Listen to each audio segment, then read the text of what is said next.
అటువంటి వ్యక్తి చెరుకు సుధాకర్ గారు ఉన్నారు. సార్ నమస్కారం. సార్ ఎలా ఉన్నారు సార్? బాగుందండి. కొన్నేళ్ల పాటు కేసీఆర్ మీద అలుపెరుగని పోరాటం కానీ తిరిగి మళ్ళీ కేసీఆర్ తోనే కలిసి పోరాటం చేసేటువంటి సమయం, దీన్ని ఎలా చూస్తున్నారు మీరు?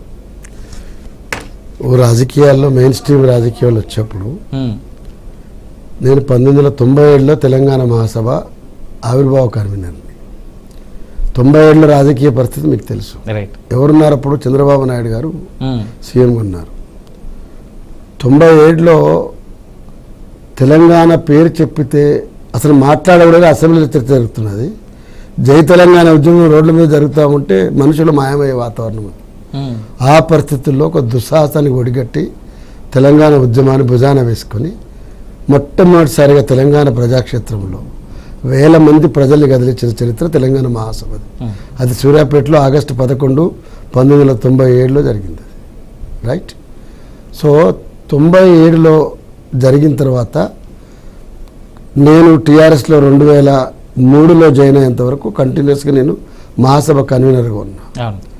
ఈ రాష్ట్రంలో లక్షలాది మంది ప్రజలకు కలిసే అవకాశం ఉద్యమం పేరు మీద వచ్చింది. 2003లో వచ్చేప్పుడు కూడా మెయిన్ స్ట్రీమ్ పాలిటిక్స్లో ఒక పార్టీ తెలంగాణ కోసం వచ్చింది కాబట్టి అనివార్యంగా ఉండాలనుకొని వచ్చినాం. ఆయన అడిగిండ్రు, సాధారణ రాజకీయ శైలిలో ఉండేటువంటి దాంట్లో మీలాంటి ఉద్యమ నాయకులు ముఖ్యంగా లెఫ్ట్ ఉద్యమాలు చుట్టూ ఉండగలుగుతారా అన్నారు. ఒక పర్పస్ కోసం వచ్చినాం కాబట్టి విశ్వ ప్రయత్నం చేస్తే మీతో ఉంటానికని చెప్పాను. నేను తెలంగాణ రాష్ట్రం వచ్చేంతవరకు వారు ఎంబడున్నా నా మాట నిలబెట్టుకుంది. వాళ్ళు ఉన్న పరిస్థితుల్లో వారు ఏ కారణం చేత అయితేనేమి ఒక ఉద్యమ నాయకుడికి ఎంతమందికో అవకాశం ఇచ్చినప్పుడు నాకు రాకపోవడం అనేది అది వారికి వదిలేసిన. బయటకు వచ్చిన తర్వాత తెలంగాణ ఉద్యమకారులు నేను ఒక్కరిని మాత్రమే కాదు చాలామంది నష్టపోయారు అనుకున్న తెలంగాణ ఉద్యమ వేదిక లాంటి ఒక సంస్థ పెట్టినాం. రాష్ట్ర వ్యాప్తంగా ఉద్యమకారుల చరిత్ర రికార్డు చేసినాం. అన్సంగ్ హీరోస్ అంటే అవకాశం ఉద్యమం చేసి కూడా చరిత్ర పుట్టుల్లో నిలబడే అవకాశం రాని వాళ్ళు ఎవరుతుండ్రో వాళ్ళ చరిత్రను కూడా వెలికి తీసుకొని వచ్చినాం. బహుశా రాష్ట్రం వచ్చిన తర్వాత ఆ కృషి మా వల్లనే ఒక అద్భుతంగా కొనసాగింది. ఇవాళ గెలిచినటువంటి మొన్న గెలిచిన ఎన్ఎం శ్రీనివాసరెడ్డి కానీ, నేను కానీ, గాద ఇన్నయ్య కానీ, శ్రీశైల్ కానీ, కందిమల్ల ప్రసాద్ కానీ మంచి టీం తిరిగినాం, శ్రమించినాం, ఒక విజయం సాధించినాం. అంటే దాని తర్వాత నేను ఉద్యమకారులకు న్యాయం జరగాల్సిన బాధ్యత ఉన్నది అని చెప్పి ఒక డిమాండ్ టీఆర్ఎస్ ఫోర్ ఫ్రంట్లోకి రాగలిగింది. ఇవాళ మా ప్రెషర్ పనిచేసింది కాబట్టి ఆనాడు కూడా సరే వారి నేపథ్యంలో ఉన్నటువంటి ఉద్యోగ నేపథ్యం ఉన్న వాళ్ళకి ఎంత స్పేస్ ఇవ్వాలని వారికి ఎంత ఆలోచన ఉందో మనకు తెలియదు. కానీ తప్పకుండా మా ఉద్యమం తర్వాత అనేక మంది ఉద్యమకారులు విద్యార్థి ఉద్యమాలను చూసినట్టు ఇవాళ ఎట్లయితే బాలలక్ష్మి లాంటి పిల్లలకి ఎట్లా ఓబీసీ కమిషన్లో ఇంకో దాంట్లో రియాజ్ లాంటి వాళ్ళు లైబ్రరీ ఎట్లయితే వచ్చిందో 2014 తర్వాత కూడా మీరు గమనిస్తే దూదిమెట్ల బాలరాజు కానీ, సుమన్ కానీ చాలామంది విద్యార్థి నాయకులు చాలామందికి బ్రహ్మాండమైన అవకాశం, తుంగబాల్ చాలా అసలు ఎర్రోల సీన్ కానీ చాలామందికి అవకాశాలు వచ్చినాయి. అట్లా అంటే ఒక డిమాండ్ని తీసుకొని పోయేటువంటి పనిలో 97లో ఏ పని చేసినామో 2014 బయటకు వచ్చిన తర్వాత కూడా అదే పని చేసినాం. 2014 నుంచి మొన్న వచ్చిన 2023 ఎన్నికల వరకు ఆ పనిలో సక్సెస్ఫుల్గా ఈ రాష్ట్రంలో ఉద్యమకాలు జరగాల్సిన న్యాయం జరగదు. అన్నిటికంటే ముఖ్యంగా స్వరాష్ట్రం వచ్చిన తర్వాత మిగిలినటువంటి ఒక ప్రధానమైన అంశం ఏముంది కదంటే రాష్ట్రం భౌగోళిక తెలంగాణ వచ్చింది. 97లో రాష్ట్రం కోసం ఉద్యమం నడుస్తూ ఉన్నప్పుడు వాళ్ళు జరిగిన చర్చ ఏమిటి? బహుజనులకు అన్యాయం జరుగుతుంది, పెద్ద రాష్ట్రం వస్తే చిన్న రాష్ట్రం వస్తే ఇప్పుడు కంబైన్ స్టేట్ లోపల ఇంత మాత్రం స్పేస్ ఉంది అని చెప్పేసి ఒక చర్చ నడుస్తూ ఉంటే దానికి జయశంకర్ లాంటి వాళ్ళు లేదు, మనం చిన్న రాష్ట్రం మన అనుకున్న రాష్ట్రం సాధించిన తర్వాతనే మన యొక్క ఇన్ఫ్లుయెన్స్ మన ప్రజల్ని ఆర్గనైజ్ చేయడం ద్వారా ఆ రాష్ట్రంలో ఎస్సీ ఎస్టీ బీసీల కోసం పనిచేయగలుగుతామన్నారు. చాలా యాదృచ్ఛికంగా ఏమిటంటే సోనియా గాంధీ గారు తెలంగాణ రాష్ట్రం ఇస్తున్న సందర్భంలో కంబైన్డ్ స్టేట్లో చేయాల్సిన పని చేయలేకపోయినాము. తప్పకుండా ఈ స్వరాష్ట్రం ఇస్తున్నాము. ఈ ఇస్తున్నటువంటి స్వరాష్ట్రం లోపల ఎస్సీ ఎస్టీ బీసీలు దేశంలో పడిన అత్యధికంగా తెలంగాణ రాష్ట్రంలో ఈ రిప్రజెంటేషన్ ఉన్నటువంటి స్టేట్కు అట్లాంటి నాయకత్వమే రావాలి. వాళ్ళ నాయకత్వం లోపలనే తెలంగాణ స్టేటు రేపు కొత్త గవర్నమెంట్ రావాలని ఆమె కోరుకున్నారు. అన్నదామా మాట బయటకు వచ్చేప్పుడు ఎన్నికలు వచ్చేసరికి కాంగ్రెస్ అధికారంలో రాకుండా చంద్రశేఖరరావు గారు అధికారంలోకి వచ్చినారు. సరే ఏ మేరకు స్పేస్ సోషల్ క్లాసెస్కి వచ్చింది, ఏం జరిగింది మనందరం గమనించున్నాం. విచిత్రం ఏంటంటే 2023కి వచ్చేసరికి ఆ డిమాండ్ ఈ 9 ఏళ్ళు మేము కంటిన్యూస్ స్ట్రగుల్ చేసినాం. ప్రధానం ఎక్కడ వెళ్ళేది అక్కడ చెప్పగలిగినాం, బాగా విస్తృతంగా తీసుకొని పోగలిగినాం సోషల్ ఎజెండాని. ఇప్పుడు కూడా తెలంగాణలో మీ అందరికీ 23 ఎన్నికల తర్వాత కూడా రాష్ట్ర వ్యాప్తంగా మీరు గమనించినట్టయితే బీసీ కులగణన కానీ, ఇవాళ 42% స్థానిక సంస్థల రిజర్వేషన్ కానీ ఉద్యమం తీవ్రమైనటువంటి దారికి వెళ్తామన్నది. మాలాంటి వాళ్ళం కేవలం పదవులు రాకపోయిన అంశం కోసం కంటే కూడా మెయిన్ స్ట్రీమ్ పాలిటిక్స్లో ఒక ఎక్స్పెరిమెంట్ చేయాలని ఆల్రెడీ ఒక ఉద్యమ నేపథ్యాన్ని చర్చను.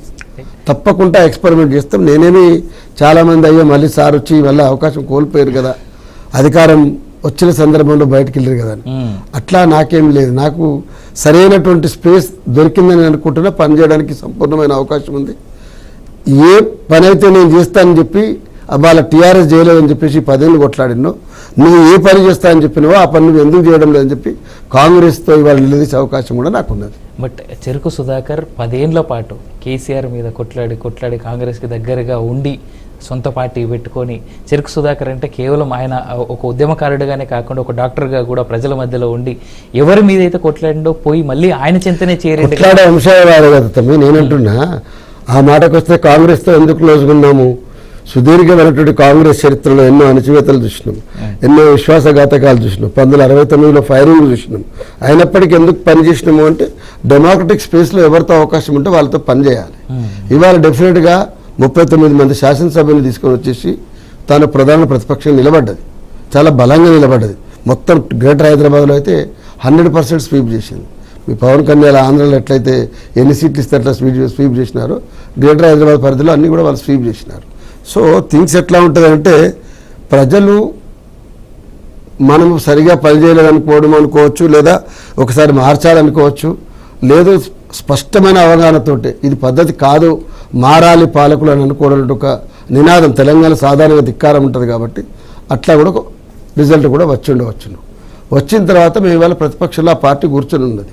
ఇవాళ మీరు 6 నెలలు 7 నెలలు గమనించినట్టయితే ఏ ప్రజాపాలన అని చెప్పుకున్నామో ఆ ప్రజాపాలన నుంచి అన్నిటికంటే ముఖ్యంగా ఎస్సీ ఎస్టీ బీసీల ఎడల అవాళ సోనియా గాంధీ చెప్పిన మాట కానీ, కాంగ్రెస్ చెప్పినటువంటి ఈ ఎన్నికల్లో కామారెడ్డి డిక్లరేషన్ కానీ దరిదాపులు కూడా ఆ పార్టీ లేదు.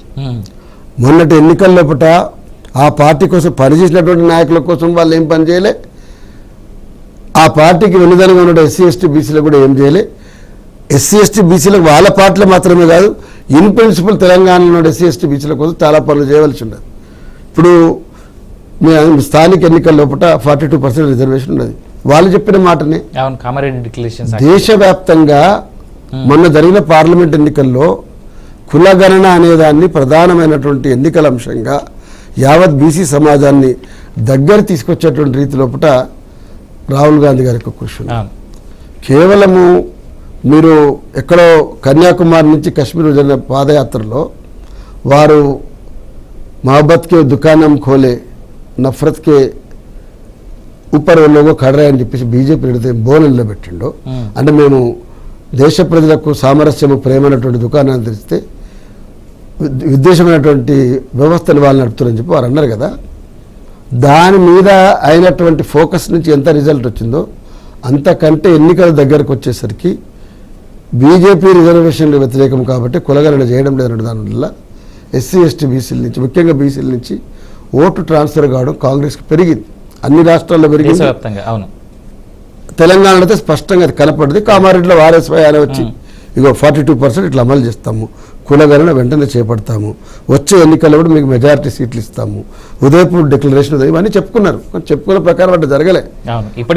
ఇవాళ పచ్చి ఫ్యూడల్ ఒకనాడు అంటే నిజంగా మాట్లాడుకోవాలంటే కొండా లక్ష్మణ్ బాపూజీ ఉన్న సందర్భం కానీ, నిమ్మల రాములు గారు లేకపోతే శివశంకర్ గారు ఉన్న సందర్భంలో కానీ ఆనాడున్న కాంగ్రెస్ పార్టీ కంటే ఇవాళ ఉన్నటువంటి కాంగ్రెస్ పార్టీ 100 రెట్లు ఒక్క సామాజిక వర్గాన్ని, ఒక్క కులహంకారాన్ని, ఒకే ఒక్కటి నిలువున సాంప్రదాయకంగా వంశపారపర్యంగా అధికారాన్ని పంచుకునేటువంటి తత్వాన్ని 100% అమలు చేసింది. కరెక్ట్గా మాట్లాడుకోవాలంటే ఏ కులము అంటే ఏ 2014లో తర్వాత 0.4% కూడా టార్గెట్ చేసి ఒక్కటే కులం చేస్తుందని చెప్పి ఒక్క కులంలో ఉన్న 3 చేస్తున్న 4 చేస్తున్న దానికంటే యావత్ ఒక్క సామాజిక వర్గం ఇవాళ తెలంగాణలో చేస్తున్న పెత్తనం సాధారణ ప్రజలకు కూడా ఇవాళ కుచ్చుకుపోయేటువంటి పరిస్థితి. అంటే బీఆర్ఎస్ అధికారంలో ఉన్నప్పుడేమో కేవలం వెలమ రాజ్యం అన్నారు, ఇప్పుడు కాంగ్రెస్ అంత అధికారం ఓపెన్ గా అంటే మెయిన్ పాలిటిక్స్ లో అందరికీ కుల్లానే ఎవరు చూడు అంటే వెగటు పుట్టించాడు కుల రాజకీయం చేస్తాడు కానీ అట్టడి వర్గాల నుంచి మాత్రం కులం పేరు మీద కోపం వెళ్ళగక్కితే మాత్రం చూసినవా ఆయన చెరుకు సుధాకర్ ఇంకా 20 ఏళ్ళలో మారలేదు, 30 ఏళ్ళలో మారలేదు. అంటే ఇన్ని గాయాలున్నా సరే మేము గాయాలు కప్పుకొని మాట్లాడతాం, మీరు మాత్రం బరివత్తలు విశృంఖలంగా తిరుగుతారు, తిరిగి మమ్మల్ని మాట్లాడుతూ ఉంటారు. నేను మీరు అన్న 100% చాలా స్పష్టంగా మాట్లాడుకోవాల్సింది చెప్పలే కదా. దొరల గడిలు అన్నాం కదా, బలిసినటువంటి కులాహంకారం, బరిదెగినటువంటి కులాహంకారం ఇవాళ తెలంగాణ రాష్ట్రంలో స్వైర వ్యవహారం చేస్తా ఉంది. మీరు ఏదైనా ఇచ్చుకోండి అంటే మీరు పదవులు ఇవాళ ఏ పేరు ఇచ్చినటువంటి కమిషన్లు కానీ చైర్మన్లు కానీ మీరు ఇచ్చినటువంటి సీట్లు కానీ ఎంపీలు కానీ అసలు ఇట్లా జరగడం సాధ్యమా? అంటే కులగణన గురించి దేశవ్యాప్తంగా తిరిగేటువంటి రాహుల్ గాంధీ పార్టీ స్వయాన ఆయన చెల్లె అక్క ఇక్కడ మొత్తం అమ్మ ఇవంతా మొత్తం తెలంగాణ తిరిగి చెప్పిన మాటలకు ఇవాళ తెలంగాణ నడుస్తుందానికి ఏమైనా పొంతన ఉన్నదా అని చెప్పేసి కాంగ్రెస్ పార్టీ వాళ్ళే ప్రశ్నిస్తుంది. నేను అనడం లేమా, తెలంగాణలో ఉన్న కాంగ్రెస్ పార్టీ వాళ్ళు ఇవాళ హనుమంతరావు గారు మధు యాష్కిని ఎవరు ఉక్కిరిబిక్కిరి అయిపోతున్నారు. మేము దేనికోసం కష్టపడ్డాము, ఏం జరుగుతామన్నది.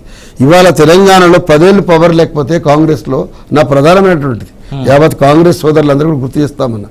నేను వచ్చేప్పుడు ఏదో కోపంగా అర్ధరాత్రి నిర్ణయంతో రాలేదు. పొన్నాల లక్ష్మి గారు ఉట్టిగా ఏం రాలేదు. పొన్నాల లక్ష్మి గారు అన్న మాటలను మీరు వినుంటారు. అంటే నో కంట్రోల్ ఎట్ ఆల్.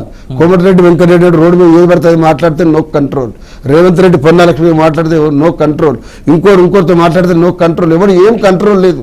అంటే ఒక అద్దంకి దాకా మాట్లాడితే మాత్రం 100% క్లాంప్ చేయాల్సింది, చెరుకు సుధాకర్ మాట్లాడితే 100% క్లాంప్ చేయాల్సింది. అంటే కేవలం కులాహంకారమే ఇక్కడ అడ్డపడిందని అనుకోవచ్చా మీరు అన్నట్టు? అది వ్యవస్థీకృతంగా కాంగ్రెస్ లో ఎప్పటి నుంచో ఉన్నప్పటికీ కూడా రాహుల్ గాంధీ గతంలో ఉన్నటువంటి వారి తండ్రి నుంచి కానీ తాత నుంచి కానీ